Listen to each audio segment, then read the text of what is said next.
Okay guys, I'm going to go ahead and show you how to get the pocket hogged out. What I mean by a pocket hogged out is this pocket here, this recess, this rectangular recess in the case of this car, that's going to receive the steel weight so you can get your move your center of gravity back. In order to do this, we're going to do it on the CNC. The CNC needs two things. It needs one, a datum. That's a point in space everything's going to be measured from. Think it's kind of like an origin on the Cartesian coordinate system.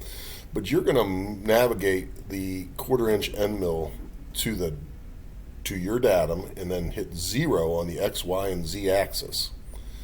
After that, the CNC simply needs to know the dimensions of the pocket. You're going to need to give me the X, Y, and Z, and I'll take that. So in the case of this car, we orient it. Let's agree that we're all going to orient it in this direction. So we'll have it going away from us. The x-axis to the machine is going left to right. The y-axis is going up and down, and the z-axis is going into the screen. So quite simply, I would need to know that dimension. That dimension, if I come down here, is 0.7432. I need to know, and be careful because it's a curved shape, so that's not giving me the whole pocket. I actually have to kind of turn it like this and grab that. Its y-axis, in the case of this, is 1.4, and then the depth, or the z-axis, is 0.3589. So you'll give me those three numbers. I'm going to pop it into this program.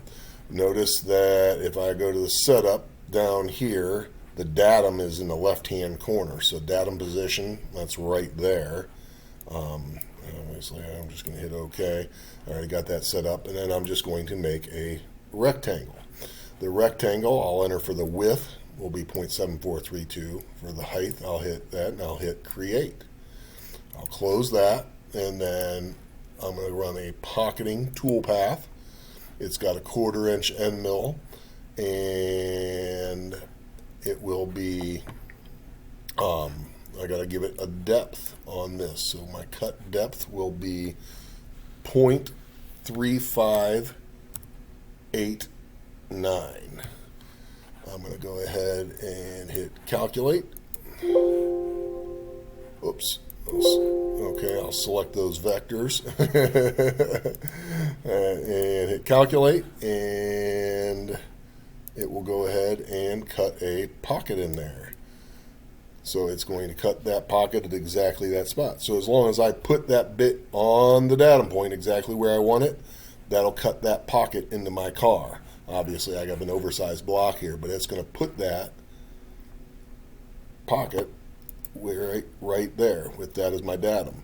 Now notice that it'll have rounded edges, and that's the limitation of tooling. If you're running it with a round, the corners will be inside rounded, so we'll have to clean those up a little bit with a chisel. We can show you how to do that.